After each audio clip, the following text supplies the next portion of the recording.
Hi guys, it's Bridget. Welcome back to my channel. If you're new here, definitely go ahead and hit that subscribe button so you can stay up to date on all of the content that I post here. Today's video is going to be an end of the year book unhaul. I've accumulated quite a few books over the last year or two, and I haven't really gotten rid of any in a while. So I thought this would be the perfect time to go through the ones that I did not enjoy or have no intention of reading. I've got a pretty decent stack going here. I will admit that some of them have been in my donate pile for quite a while, and it's mostly just been sitting in my car, and I've decided that I need to take care of it once and for all and just finally get rid of them. I'm not going to be presenting these in any particular order. Honestly, I think it's just whatever order I happen to pull them off the shelf in and place them in the pile. So the first book that I want to donate is The Hypnotist by Lars Kepler. And this is a book that I actually picked up. I'm not even sure where I was going, but I was in the airport and I needed a book to read. So I picked up this one, and it's like a Swedish crime thriller. And it was fine, it was good. I'm not really into crime thrillers very much, and this one's about a guy who can hypnotize people, and something went wrong years ago, and now somebody's killing people again, and he has to come out of the woodwork and hypnotize the patient or whatever, or the victim. It was fine, it served its purpose, it kept me entertained in the airport and on the flight home from wherever I was headed, and obviously it was a while ago because I was flying and visiting places and it was not a pandemic. But honestly, I don't know who I would recommend this to. I don't even know why I still have it, so it's time to just go in the donate pile. The next book that I'm going to get rid of is A Game of Thrones by George R.R. Martin. And this one I had to do some soul searching for because I've had this book for so long, and I started it a while ago. I think I got 50 pages in, and I just have realized I am never going to read this series, and I don't know why I still have just the one paperback copy of one of the books. I'm never gonna read it, so it's time to move on. I think I actually got this one for my dad as a Christmas gift years ago. He read maybe 100 pages, didn't like it, so then I took it and thought, oh, I'll love it, I'll read it.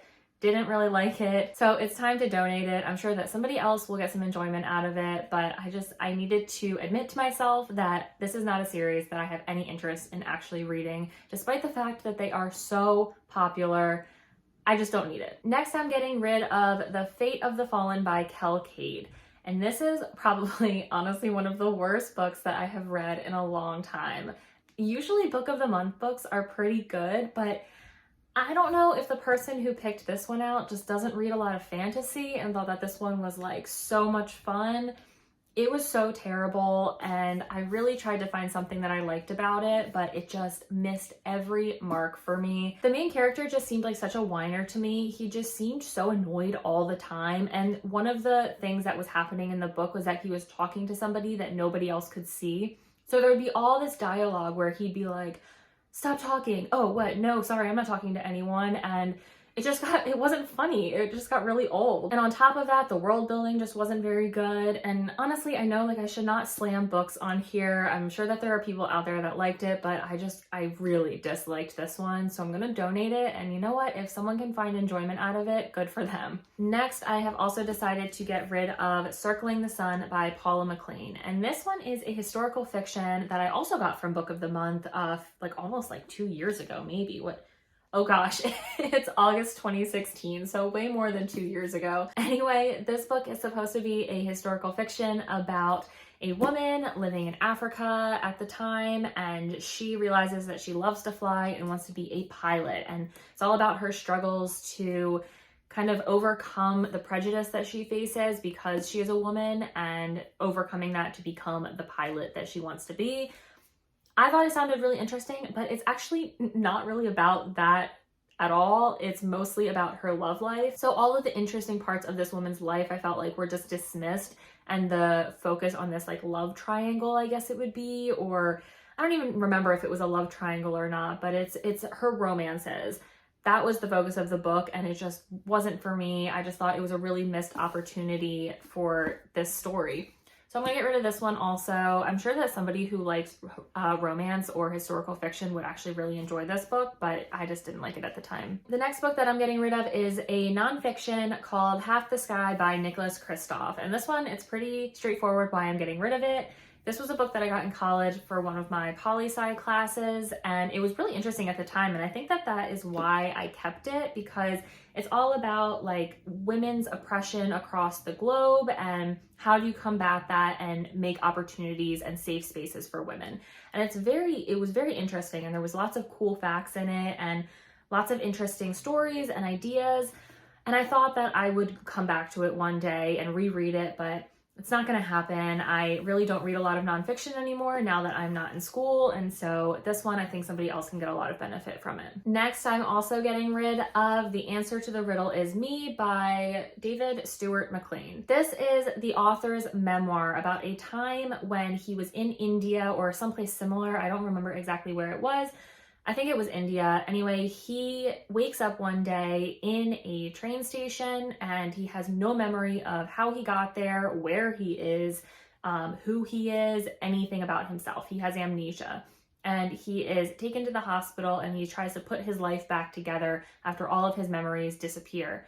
And it turns out that it is from a malaria medication that was prescribed to him for his trip to India while he's on this fellowship. This book was pretty good. Actually, the beginning of the book was very fast-paced and interesting. I loved watching him pull his life back together and try and figure out what the heck happened after getting amnesia, after seeming totally healthy previously. But the second half was honestly really slow and it kind of dragged, and I really just didn't think that it needed to be there. And so it's not a book that I'm ever going to come back to. I really don't think that I would loan it or give it to anyone that I know personally. So I think it's just time to make some more space on my shelf and just get rid of it once and for all. The next book that I'm getting rid of is also one that I really had to do some soul searching for and really think about it, and that is The Blood of Elves by Andrzej Sapkowski.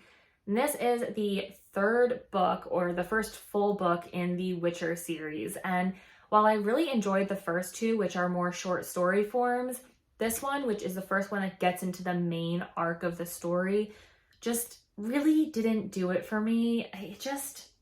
I wanted to like it so badly. I wanted to like it enough that I actually bought a copy of it so that I could read it and keep it and just like adore it. And I just didn't like it, and I've really struggled to think if I am going to abandon this series or not, and I think that I am, and I think that I'm going to get rid of this one and just put it aside. There are so many other fantasy series out there that even though like this one is so popular and it just seems like something that would be so great, I need to admit to myself that it's not for me, and I do not need to keep this book hanging around on the off chance that I'm going to want to jump into the series again one day. If I want to do that, I can go to the library. It's fine. So this one, definitely going to donate it. I mean, it's practically new, so I'm sure there will be a good home out there somewhere for it. Finally, the last book that I am getting rid of this year is Yes, Please by Amy Poehler. And I read this a couple years ago and I really did like it. I thought it was very cute and very charming, and I loved hearing about Amy's life and her stories. Sometimes it did feel like she was name dropping a lot, but I think that's sort of par for the course for these sort of celebrity memoirs. It was fun, it was good, but it's kind of in bad shape, which is why I'm getting rid of it, because I really just don't need it on my shelf taking up space. I don't even have the dust jacket for it anymore. And honestly, like, do you really need to read a celebrity memoir more than once? I definitely don't, and I don't need this taking up any more space on my shelf when some books that I actually love could be sitting there instead. So into the donate pile it goes. All right, so those are the books that I decided to get off of my shelf and get rid of and rehome to somebody who can hopefully enjoy them more than I would just sitting here being unread. I feel like I actually have a pretty good stack of books here that'll clear up a lot of space for some nice new shiny books that I can read in 2021. Let me know in the comments if any of you guys do regular book purges. I think I tend to do them maybe once or twice a year. Usually it is when I get into like a cleaning mood and suddenly I start seeing my shelves and I'm like, let's get rid of this and rid of this. So for the end of the year, I feel like it is the perfect time to start fresh and get rid of the books that I know that I'm either never going to pick up or I'm just not going to reread anytime soon. Anyway, please remember to like and subscribe if you enjoyed this video. Also, be sure to check me out over on Instagram and Goodreads. I will put links to both of those down in the description below. Otherwise, I will see all of you guys in my next video.